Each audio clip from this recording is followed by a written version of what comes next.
জান্নাতে যদি ঢুকতে চাও তোমার আমার দুইটা জিনিস লাগবে। একটার নাম হলো ঈমান, আর একটার নাম হলো আমল। বান্দা যদি পাসপোর্ট থাকে, ভিসা যদি না থাকে, অন্য রাষ্ট্রে যাওয়া যায় না।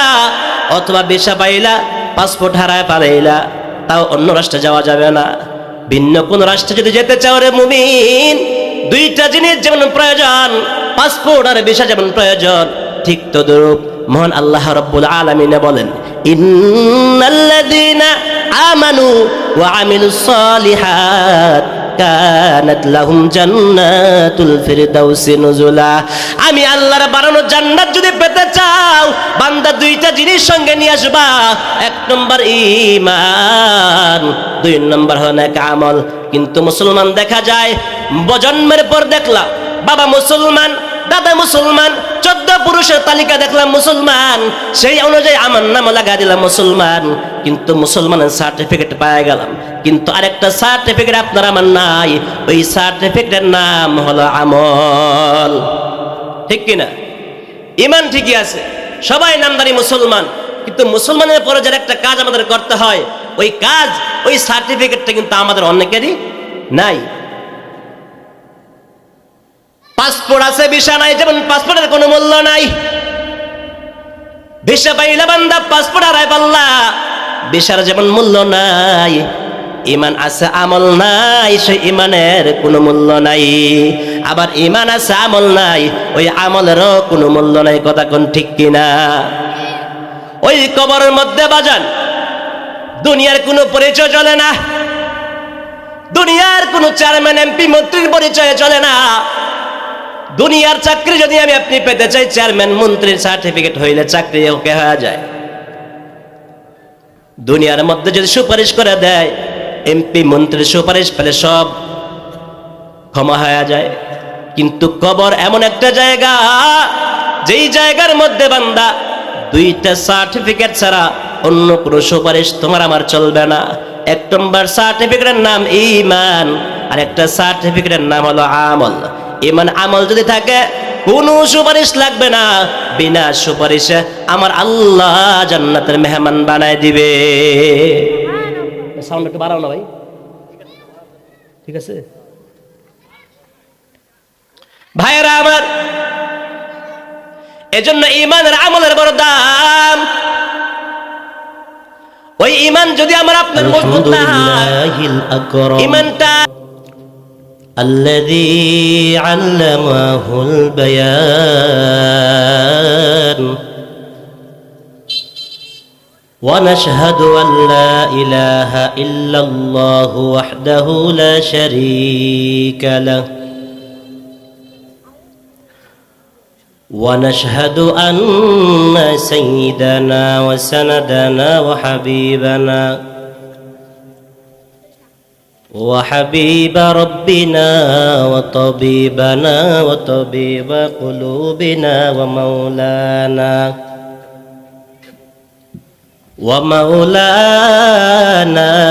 محمدا عبده ورسوله صلى الله تعالى عليه وعلى آله وأصحابه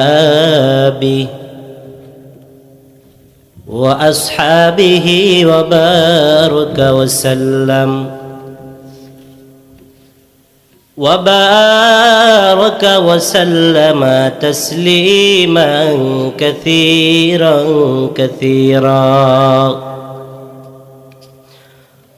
الذي أرسله الله تعالى بالحق بشيرا ونذيرا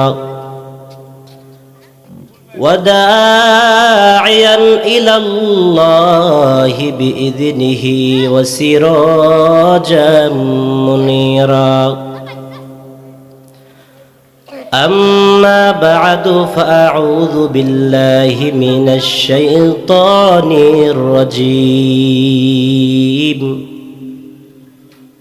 بسم الله الرحمن الرحيم. إن الذين آمنوا وعملوا الصالحات كانت لهم جنات الفردوس نزلا خالدين فيها لا يبغون عنها حولا صدق الله مولانا العظيم وصدق رسوله النبي الكريم ونحن على ذلك من الشاهدين والشاكرين والذاكرين الحمد لله رب العالمين وقال رسول الله صلى الله عليه وسلم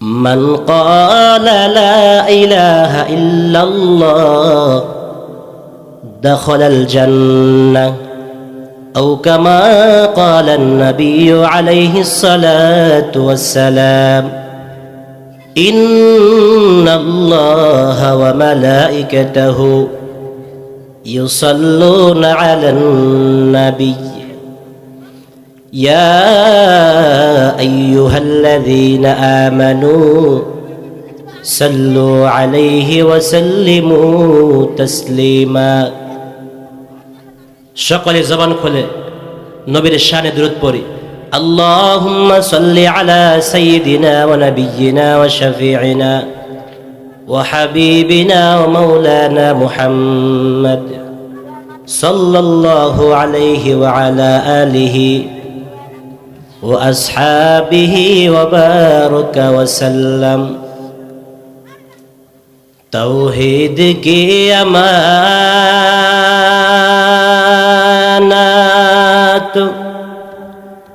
سینوں میں ہے ہمارا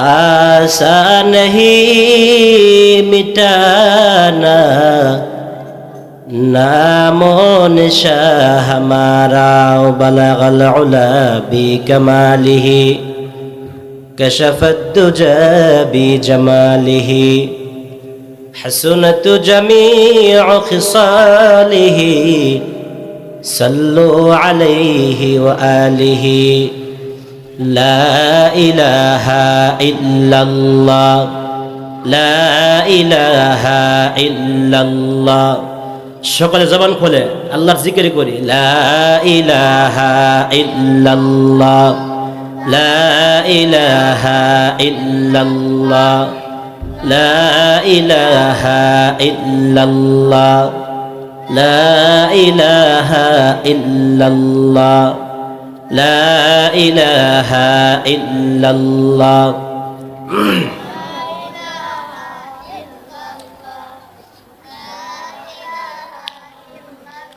ربي الله لا إله غيره والنبي محمد مصطفاه ديني الإسلام دين موقه الرزق فرانا عفوا عنده مقتدايا نبي وصحبه نجوم للهدايا في زماه لا إله جر لا إله إلا الله لا إله إلا الله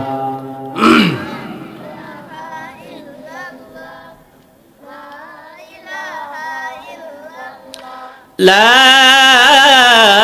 إله إلا الله محمد رسول الله صلى الله عليه وسلم যুব সমাজের উদ্যোগে ও কবরবাসী রুহের মাগফিরাত কামনায় আজ এই মাহফিলের প্রধান বক্তা প্রধান আলোচক বিশেষ বক্তা এবং আল্লাহ রাব্বুল আলামিন আমাদের সকলকে এক জান্নাতি বাগান ওলামা ইকরামদের মজলিস, পৃথিবীর সকল কাজকর্ম থেকে ফারেক করে আল্লাহ রাব্বুল আলামিনের জমিনে পবিত্র জায়গায় আমাদের সকলকে বসার মতন তৌফিক আল্লাহ দান করলেন। এজন্য সকলেই দিল থেকে পড়ি আলহামদুলিল্লাহ। আমি আপনাদের খেদমতে কুরআনুল কারীমের সূরা কাহাফের কুরআনুল কারীমের মধ্যে বলেন, ইন্নাল্লাযীনা আমানু ওয়া আমিলুস সালিহাত কানাত লাহুম জান্নাতুল ফিরদাউসি নুজুলা।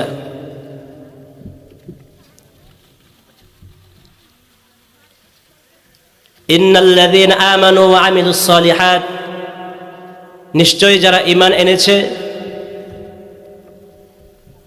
এবং নেক আমল করেছে, কানাত লাহুম জান্নাতুল ফিরদাউসি নুজুলা, এরকম বান্দা বান্দীদের জন্য আমি আল্লাহ রাব্বুল আলামিন পুরস্কার হিসাবে 8টা জান্নাতের মধ্যে সবচেয়ে উচ্চমানের জান্নাত, হাই কোয়ালিটি জান্নাত, জান্নাতুল ফেরদাউস রেখে দিয়েছি। চিল্লায় বলেন সুবহানাল্লাহ। আল্লাহ রাব্বুল আলামিন 8টা জান্নাত বানাইছেন। 8টা জান্নাতের ভিতরে সবচাইতে উচ্চমানের জান্নাত, সবচাইতে সুন্দর জান্নাত, সবচাইতে ফেভারিট জান্নাত বানাইছেন আল্লাহ তাআলা জান্নাতুল ফেরদাউস। সুবহানাল্লাহ। 3টা জিনিস এমন আছে যেই 3টা জিনিস আল্লাহ তাআলা নিজ হাতে বানাইছেন। কয়টা জিনিস বাজান? 3টা জিনিস। 1 নম্বর, পয়গম্বর আদম নবীকে আল্লাহ পাক রব্বুল আলামিন নিজ কুদরতি হাতে বানাইছেন। সুবহানাল্লাহ। নাম্বার 2, তাওরাত কিতাব আল্লাহ পাক নিজ কুদরতি হাতে লেখছেন। সুবহানাল্লাহ। নাম্বার 3, 8টা জান্নাতের ভিতরে জান্নাতুল ফেরদাউস স্বয়ং আল্লাহ রাব্বুল আলামিন নিজ কুদরতি হাতে সাজাইছেন এবং বানাইছেন। সুবহানাল্লাহ। যে আল্লাহ তাআলা নিজে সুন্দর, আমার আল্লাহ কেমন সুন্দর, কেমন দেখতে, আমাদের এই ভাষা, আমাদের এই চোখ, আমাদের এই কান, পঞ্চ ইন্দ্রিয় দিয়ে আল্লাহ তাআলা যে কত সুন্দর এটা বোঝানো সম্ভব? আমার আল্লাহ যত সুন্দর, তিনি যা বানাইছেন তাও কি সুন্দর? এই জান্নাতুল ফেরদাউসটা আল্লাহ তাআলা নিজ হাতে বানাইছেন। সুবহানাল্লাহ। তো যে আল্লাহ এত সুন্দর, তারা বানানো জান্নাতটা কত সুন্দর হবে? এজন্য রাসূল বলেন, আল্লাহুম্মা ইন্না নাসআলুকাল জান্নাতুল ফেরদাউস ওয়া নাউযু বিকা মিনান নার। যখন তোমরা আল্লাহর কাছে জান্নাত চাইবা, তখন জান্নাতুল ফেরদাউসটাই চাইও। কারণ 8টা জান্নাতের ভিতরে সবচেয়ে সুন্দর জান্নাত জান্নাতুল ফেরদাউস। আজকে আমরা যারা এখানে আসলাম, বসলাম, আমাদের দাম কমছে না বাড়ছে? কেমন বাড়া বাড়ছে? পৃথিবীর মধ্যে এমন কোন জায়গা নাই, এমন কোন স্থান নাই যেই স্থানে গেলে পরে মানুষের গুনাহ মাফ হয়। কিন্তু কিছু কিছু জায়গা এমন আছে যেই জায়গার মধ্যে বান্দা গেলে পরে বান্দার গুনাহ মাফ হয়ে যায়। সুবহানাল্লাহ। এর মধ্যে একটা জায়গার নাম হলো জান্নাতের বাগান। যেই জায়গার মধ্যে হাদিসের আলোচনা করা হয়, দ্বীন আলোচনা করা হয়, কোরআন আলোচনা করা হয়, ওই জায়গার মধ্যে যে বান্দার আসে এবং বসে, ওলামা ইকরামের জবান থেকে যে কথা বের হয় সে অনুযায়ী তার আমল করে, আল্লাহর হাবিব বলেন ওই বান্দা ওই জায়গায় বসা মাত্র তার পিছনের জিন্দেগীর সব গুনাহ মাফ। সুবহানাল্লাহ। তাহলে এখানে যারা বসলাম, আমাদের ক্ষতি হয়েছে না লাভ হয়েছে? যে লাভের কোনো শেষ নাই। এই জায়গাটা এক সময় ছিল একটা ঈদগাহের ময়দান, কিন্তু আজকে মাহফিল হওয়ার কারণে এই জায়গাটার নাম হাদিসের ভাষায় জান্নাতের বাগান হয়ে গেছে। কোন সুবহানাল্লাহ। আর এই জান্নাতের বাগানের ব্যাপারে আল্লাহর হাবিব সাল্লাল্লাহু আলাইহি ওয়াসাল্লাম বলেন, পৃথিবীর জমিনে, আসমানের নিচে, জমিনের উপরে যেই জায়গার ভিতরে কোরআন আলোচনা করা হয়, দ্বীন আলোচনা করা হয়, হাদিস আলোচনা করা হয়, ওই জায়গাটার চতুর্পার্শ্ব দিয়া ফেরেশতারা বেষ্টন করে থাকে। সুবহানাল্লাহ।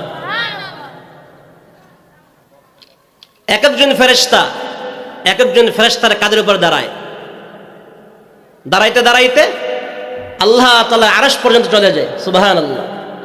हकीकत से तो दुनिया बेखबर है, दुनिया की नुमाइश पर नजर है। नमी गोयम कि अज दुनिया जुदा बाश, बहर कार कबाशी बा खुदा बाश। चिस्ते दुनिया अज खुदा गाफिल बुदान, नयकुमाशन कुराहो पर जिंदोजाम। আল্লাহ তাআলার পয়গম্বর বলেন, পৃথিবীর জমিনে যেই জায়গার ভিতরে কোরআনের আলোচনা করা হয়, হাদিসের আলোচনা করা হয়, ধর্মের আলোচনা করা হয়, ওই জায়গাটার চতুর্পার্শ্ব দিয়া রহমতের ফেরেশতারা দাঁড়ায় যায়। এক একজন ফেরেশতার কাঁধের উপরে আর একজন ফেরেশতা দাঁড়ায় যায়। এমনি ভাবে দাঁড়াইতে দাঁড়াইতে আল্লাহ তাআলা আরশ পর্যন্ত চলে যায়। আমার আল্লাহ ডাক দেয়, ফেরেশতা তোমরা গুনাহগার হয়ে আমার কাছে কেন আসছো? আল্লাহ তাআলা সবকিছু দেখেন কি দেখেন না? আমার আল্লাহ জানায় দেয়, ফেরেশতার দল কেন আসলা? ফেরেশতারা ডাক দেয়, ও আল্লাহ, আমরা যে গুনাহগার হয়ে বেষ্টন করে আপনার এখানে আসলাম, এই যে মধ্যখানে আপনার কিছু বান্দা আছে, আপনার যে বান্দারা জান্নাত চায়, জাহান্নাম থেকে মুক্তি চায়। আমার আল্লাহ ডাক দেখে, ফেরেশতা তোমরাই তো বলেছিলে মানুষ বানাবার কোনো দরকার নাই, আবার আজকে তোমরা কেন মানুষের জন্য সুপারিশ করতেছ? এই ফেরেশতা বলো আমার বান্দারা কি চায়? ফেরেশতারা ডাক দেখো, গো আল্লাহ, আপনার বান্দারা জান্নাত চায়, জাহান্নাম থেকে মুক্তি চায়। আল্লাহ ডাক দেখে, ফেরেশতার দল বলো আমার এই বান্দার আমার বানানো জান্নাত দেখছে? না, আল্লাহ বানানো জান্নাত তো দেখে নাই। ও ফেরেশতা, আমার এই বান্দার যদি আমার বানানো জান্নাত দেখতো তাহলে তারা কি করতো? ফেরেশতারা ডাক দেখো, আল্লাহ, আপনার বান্দারা যদি আপনার বানানো জান্নাত দেখতো গো, তারা আপনার জান্নাত পাওয়ার জন্য আবার বেশি বেশি করে চেষ্টা করতো। কোন সুবহানাল্লাহ। এরপর আল্লাহ ডাক দিয়ে বলেন, আমার ফেরেশতা, আমার এই বান্দারা কি আমার বানানো জাহান্নাম দেখছে নাকি? না প্রভু, দেখে নাই। ও ফেরেশতা, তাহলে বলো আমার এই বান্দারা যদি আমার বানানো জাহান্নাম দেখতো তাহলে তারা কি করতো? ওগো আল্লাহ, আপনার এই বান্দারা যদি আপনার এই কঠিন জাহান্নাম দেখতো তাহলে তারা জাহান্নাম থেকে পানা চাওয়ার জন্য গভীর রজনীতে তাহাজ্জুদের নামাজে কান্নাকাটি করত। অতি গভীর হয় রজনী যখন, নীরবে প্রভুর নাম জপিও তখন। প্রভুর করুণা যদি পাইবার চাও, গভীর রাতে উঠে প্রভুর গুণগান গাও। আল্লাহ পাক জানায় দে, ফেরেশতার দল, এই যে আমার বান্দারা আমার বানানো জান্নাত দেখে নাই, জাহান্নাম দেখে নাই, জান্নাত না দেখিয়া, জাহান্নাম না দেখিয়া জান্নাতের জন্য পাগল হইয়া জান্নাতের বাগানে বসলো, জাহান্নাম থেকে পানা চায়। ওরে ফেরেশতার দল, সাক্ষী থাকো, আমি আল্লাহ ঘোষণা করলাম, এই ময়দানে যারা বসলো আমি আল্লাহ ঘোষণা করলাম, তোমরা সাক্ষী থাকো, আমি আমার এই সমস্ত বান্দাদের জিন্দেগির গুনাহগুলো ক্ষমা করে জান্নাতের মেহমান বানায়া দিব। কোন সুবহানাল্লাহ। जन्नत और दोज़ख से या रब क्या करूं, आरज़ू है मैं तुझे देखा करूं रे गिलमन, जितने नेमत है तो सबसे बेहतर नेमते दीदार तू। ভাইয়েরা আমার, বলতেছিলাম ওই জান্নাতের মালিক যদি আমি আপনি হতে চাই, দুইটা আমল আমাদের লাগবে। দুইটা জিনিস যদি বান্দা কামাই করতে পারো, জান্নাত তুমি আমি পেয়ে যাইব। আর দুইটা জিনিস যদি না থাকে, জান্নাতের ঘ্রাণও আমরা পাবো না।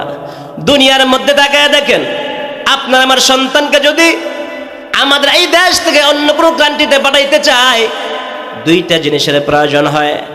এক নম্বরে পাসপোর্ট, আরেকটার নাম হলো ভিসা। পাসপোর্ট আর ভিসা ছাড়া বান্দা এক দেশ থেকে আরেক দেশে যাওয়া যায় না। তেমনি ভাবে বান্দা আল্লাহর বানানো জান্নাতে যদি ঢুকতে চাও, তোমার আমার দুইটা জিনিস লাগবে। একটার নাম হলো ঈমান, আরেকটার নাম হলো আমল। বান্দা যদি পাসপোর্ট থাকে, ভিসা যদি না থাকে, অন্য রাষ্ট্রে যাওয়া যায় না। অথবা ভিসা পাইলা, পাসপোর্ট হারায় পালাইলা, তাও অন্য রাষ্ট্রে যাওয়া যাবে না। ভিন্ন কোন রাষ্ট্রে যদি যেতে চাও রে মুমিন, দুইটা জিনিস যেমন প্রয়োজন, পাসপোর্ট আর ভিসা যেমন প্রয়োজন, ঠিক তদ্রূপ মহান আল্লাহ রাব্বুল আলামিন বলেন, ইন্নাল্লাযীনা আমানু ওয়া আমিলুস সালিহাত কানাত লাহুম জান্নাতুল ফিরদাউসি নুজুলা। আমি আল্লাহর বানানো জান্নাত যদি পেতে চাও, বান্দা দুইটা জিনিস সঙ্গে নিয়ে আসবা। এক নম্বর ঈমান, দুই নম্বর হলো নেক আমল। কিন্তু মুসলমান দেখা যায়, জন্মের পর দেখলাম বাবা মুসলমান, দাদা মুসলমান, 14 পুরুষের তালিকা দেখলাম মুসলমান, সেই অনুযায়ী আমার নাম লাগা দিলাম মুসলমান, কিন্তু মুসলমানের সার্টিফিকেট পাওয়া গেলাম, কিন্তু আরেকটা সার্টিফিকেট আপনার আমার নাই। ওই সার্টিফিকেটের নাম হলো আমল। ঠিক কিনা? ইমান ঠিকই আছে, সবাই নামদারি মুসলমান, কিন্তু মুসলমানের পরে যার একটা কাজ আমাদের করতে হয়, ওই কাজ, ওই সার্টিফিকেটটা কিন্তু আমাদের অনেকেরই নাই। পাসপোর্ট আছে, ভিসা নাই, যেমন পাসপোর্টের কোনো মূল্য নাই। ভিসা পাইলা বান্দা, পাসপোর্ট হারায় পাল্লা, ভিসার যেমন মূল্য নাই। ইমান আছে, আমল নাই, সেই ইমানের কোনো মূল্য নাই। আবার ইমান আছে, আমল নাই, ওই আমলেরও কোনো মূল্য নাই। কথা কোন ঠিক কিনা? ওই কবরের মধ্যে বাজান দুনিয়ার কোনো পরিচয় চলে না, দুনিয়ার কোনো চেয়ারম্যান, এমপি, মন্ত্রীর পরিচয় চলে না। দুনিয়ার চাকরি যদি আমি আপনি পেতে চাই, চেয়ারম্যান, মন্ত্রীর সার্টিফিকেট হইলে চাকরি ওকে হয়ে যায়। দুনিয়ার মধ্যে যদি সুপারিশ করে দেয়, এমপি, মন্ত্রীর সুপারিশ পেলে সব ক্ষমা হয়ে যায়। কিন্তু কবর এমন একটা জায়গা, যেই জায়গার মধ্যে বান্দা দুইটা সার্টিফিকেট ছাড়া অন্য কোনো সুপারিশ তোমার আমার চলবে না। এক নম্বর সার্টিফিকেটের নাম ঈমান, আর একটা সার্টিফিকেটের নাম হলো আমল। ঈমান আমল যদি থাকে, কোনো সুপারিশ লাগবে না। বিনা সুপারিশে আমার আল্লাহ জান্নাতের মেহমান বানায় দিবে। সাউন্ড একটু বাড়াও না ভাই, ঠিক আছে? ভাইয়েরা আমার, এজন্য ঈমানের আমলের বড় দাম। ওই ঈমান যদি আমার আপনার মজবুত না হয়, ঈমানটা যদি মজবুত না হয়, শিরিক মুক্ত ঈমান যদি না হয়, বেদাত মুক্ত ঈমান যদি না হয়, ওই ঈমান দিয়েও বান্দা আল্লাহর জান্নাত পাওয়া যাবে না। এখনো তো কত মানুষ ঈমানদার মুসলমান দাবি করে, আবার কবরে গিয়ে সাজদা দেয়, আসেনি? ঈমানদার দাবি করে, পীরের পায়ে গিয়ে সাজদা দেয়। এরে মুসলমান না, না, একমাত্র বান্দার কপাল ঠেকানোর জায়গা আমার আল্লাহর কুদরতি পা।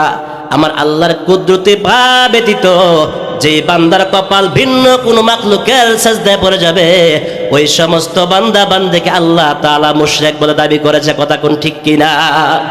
মুশরিক।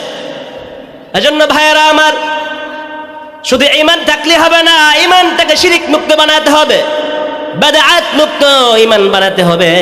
আর এরকম সলিড যাররা পরিমাণ ঈমান নিয়ে যদি কবরে যায়, আল্লাহ পাক রব্বুল আলামিন ওই যাররা পরিমাণ ঈমানের বদৌলতে আমার আল্লাহ আপনারে আমাকে জান্নাত দান করবে। কোন সুবহানাল্লাহ। ওই যে বলতেছে অন্ধকার কবর, ওই অন্ধকার কবরের মধ্যে দুইটা পরিচয় ছাড়া ভিন্ন কোনো পরিচয় চলে না। দুইটা পরিচয় ব্যতীত অন্য কোনো পরিচয় চলে না। এক নম্বরে পরিচয় হলো ঈমান, আর এক নম্বরে পরিচয় হলো আমল।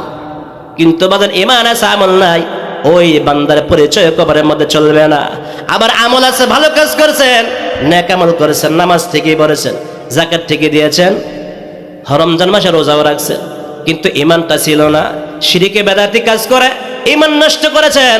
ওই ঈমান না থাকার কারণে আমল ঠিকই আছে, ঈমান না থাকার কারণে ওই সমস্ত আমল দিয়ে আল্লাহর কবরে নাজাত পাওয়া সম্ভব হবে না।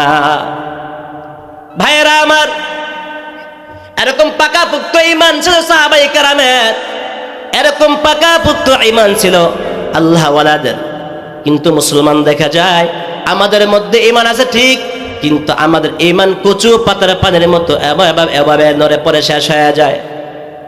কচু পাতার মধ্যে পানি রাখলে যেমন পানি থাকে না, কচু পাতার মধ্যে পানি রাখলে একটু না খাইলে যেমন পানি পড়ে যায়, বর্তমান সমাজের মানুষের ঈমান এমন হয়ে গেল কচু পাতার পানির মতন।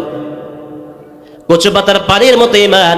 মানুষ সকালবেলা ঈমানদার হয়, বিকালবেলা বেঈমান হয়ে যায়, আবার বিকালবেলা ঈমানদার হয়, সকালবেলা বান্দা বেঈমান হয়ে যায়। কথা কোন ঠিক কিনা? ভাইয়েরা আমার, কবরের মধ্যে অন্য কোনো পরিচয় চলবে না, একমাত্র পরিচয় চলবে ঈমান আর আমলের। নবীর একজন সাহাবী হযরত আবু যর গিফারী রাদিয়াল্লাহু তাআলা আনহু, এমন একজন সাহাবী যেই সাহাবীর ব্যাপারে জিবরাইল আমিন পয়গম্বরের কাছে এসে বলেন, ওগো মায়ের নবী, তাকে দেখেন, ওই যে চাদর মুড়ি দিয়ে হাঁটতেছে, আপনি জানেননি এটা আপনার কোন সাহাবী? ওগো পয়গম্বর, জানেননি এই সাহাবীর নাম কি? নবী আমার ডাক দেখেন, না না, বলো না এই সাহাবীটা কেঠায়? জিবরাইল আমিন ডাক দিয়ে বলেন, ওগো পয়গম্বর, এটা আপনার অন্য কোনো সাহাবী না, এটা আপনার সাহাবী হযরত আবু যর গিফারী।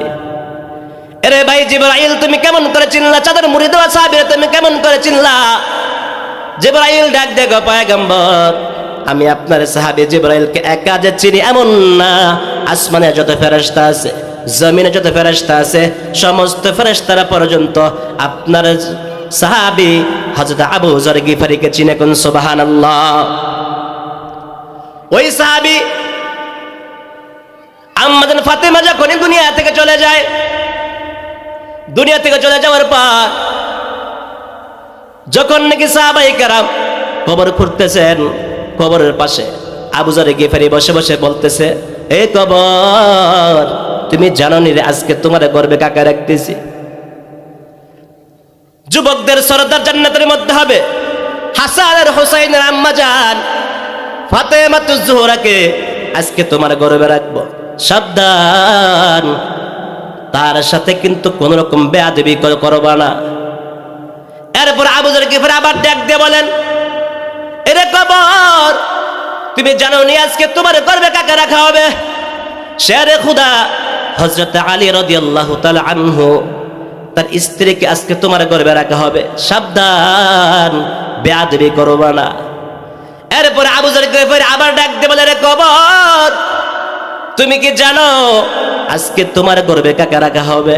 এ কবর, সাবধান, যেই নবীকে না বানাইলে আসমান জমিন কুল কায়নাত, তুমি আমি লৌহ কলম আরশ কুরসি কোনো কিছু হইতো না।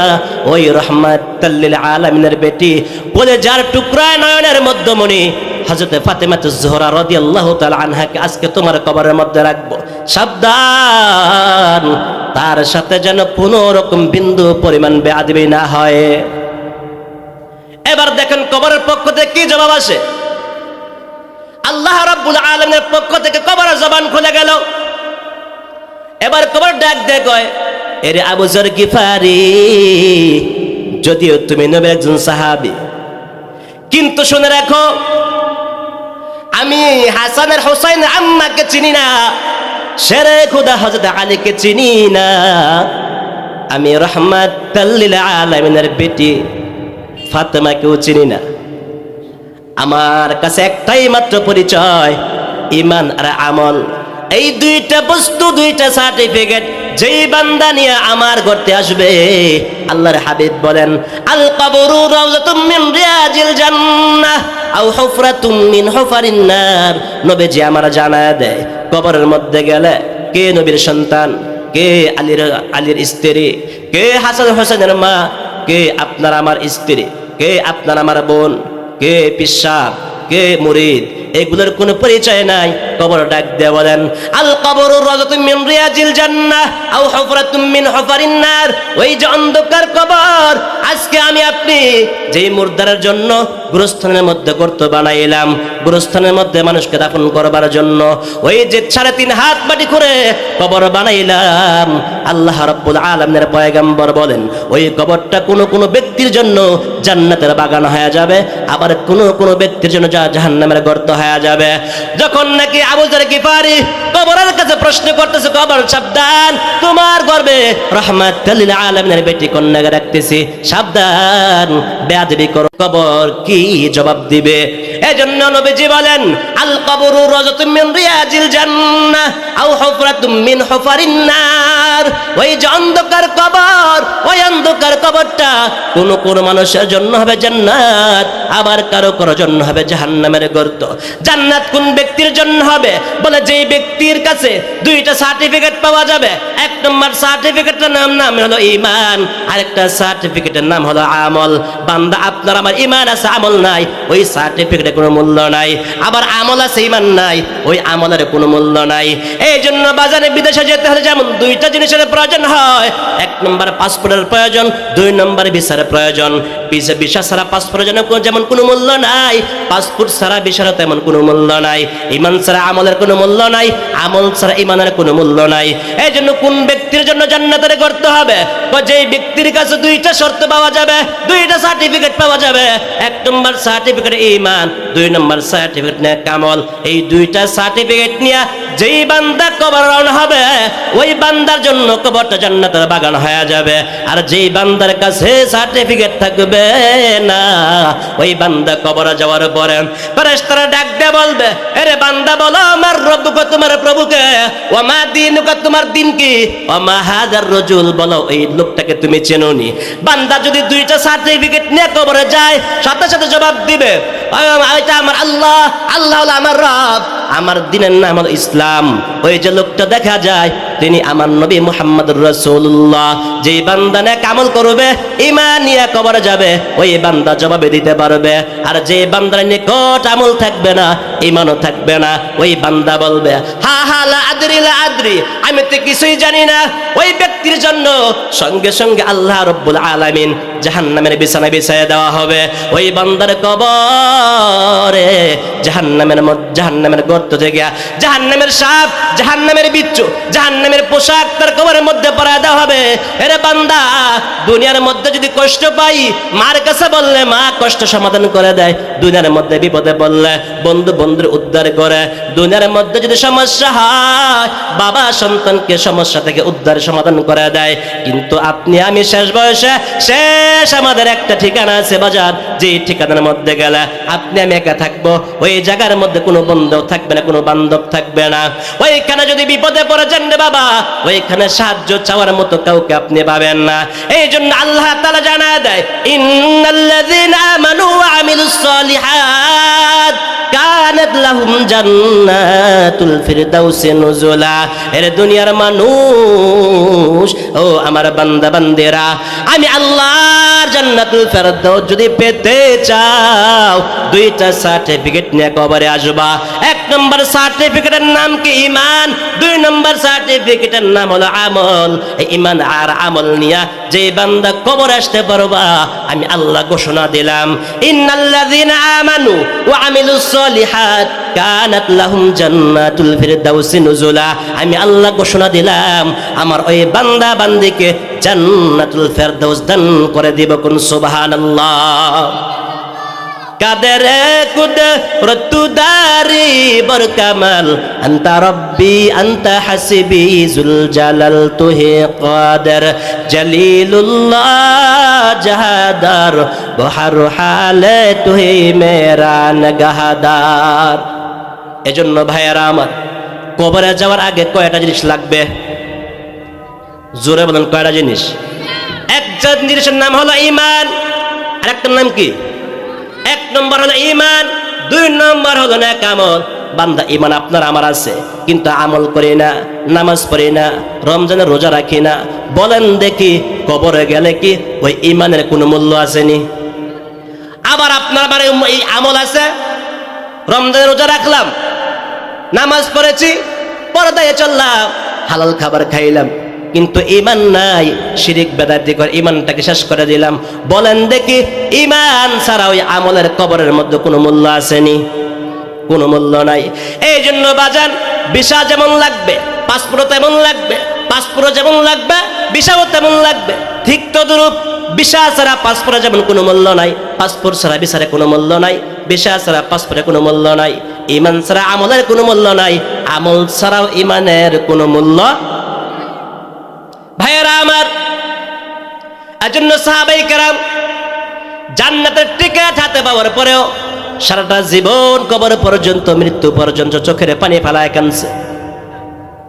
হযরত ওমর বলেন, এই যে আমরা ঈদের দিন, রোজার ঈদের মধ্যে তারা বিশ্বাস করলাম, সব শেষ করার পর যখন আমরা ঈদের নামাজ পড়ার জন্য আসলাম, কত খুশি, কত আনন্দ। কিন্তু নবীর সাহাবী হযরত ওমর ঈদের দিন ঘরের দরজা লাগায় কান্না করে, সাথে সঙ্গে জিজ্ঞাসা করে, ভাই ওমর, ঘরের দরজা লাগাইয়া তুমি কেন উঠায় বসে বসে কান্না করতেছ?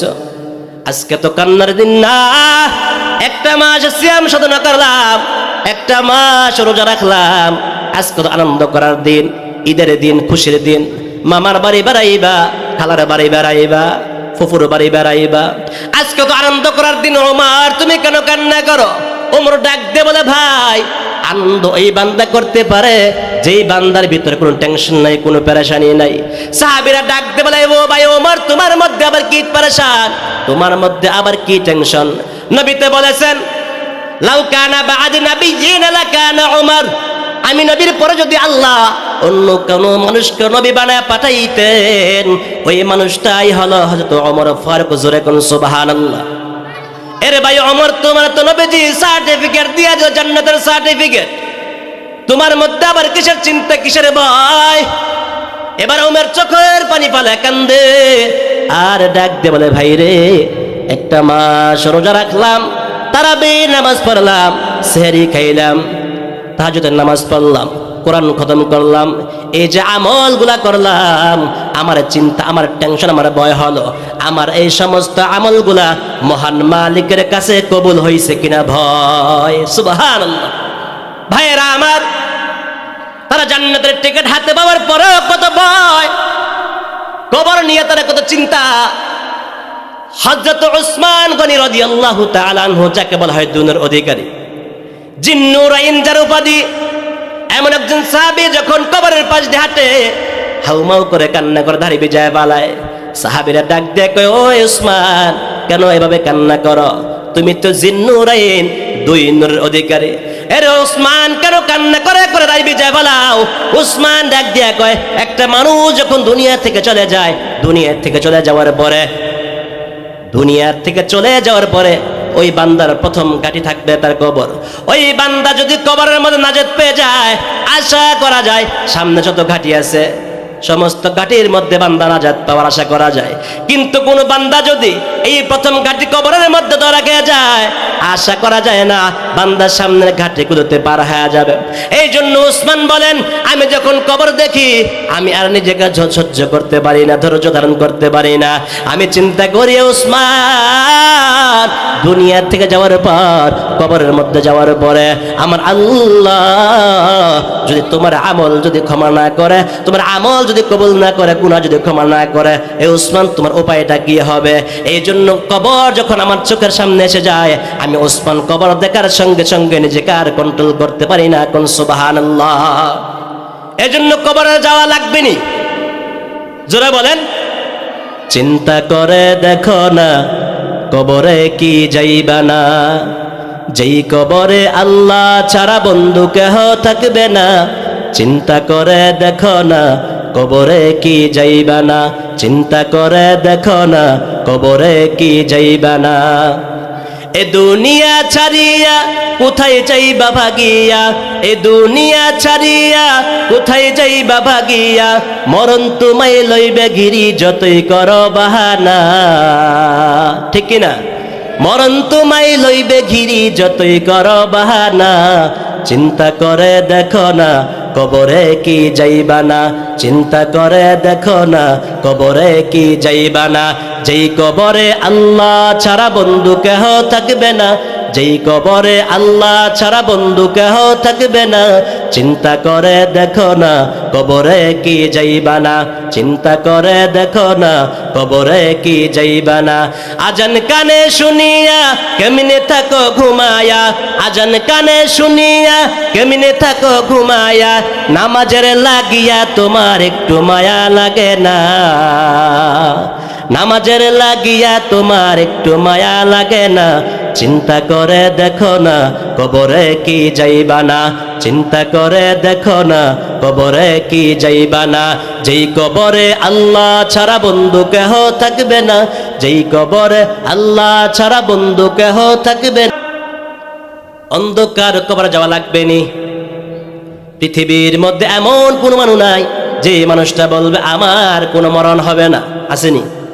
হিন্দু বলেন, বৌদ্ধ বলেন, ইহুদি বলেন, মুসলমান ছাড়া যত ধর্মের মানুষ পৃথিবীতে আছে, প্রত্যেকটা মানুষ অন্য কোনো বিষয় নিয়ে একতলাপ করতে পারে, কিন্তু মরণ নিয়ে কোনো মানুষের মধ্যে কোনো ভেদাভেদ নাই।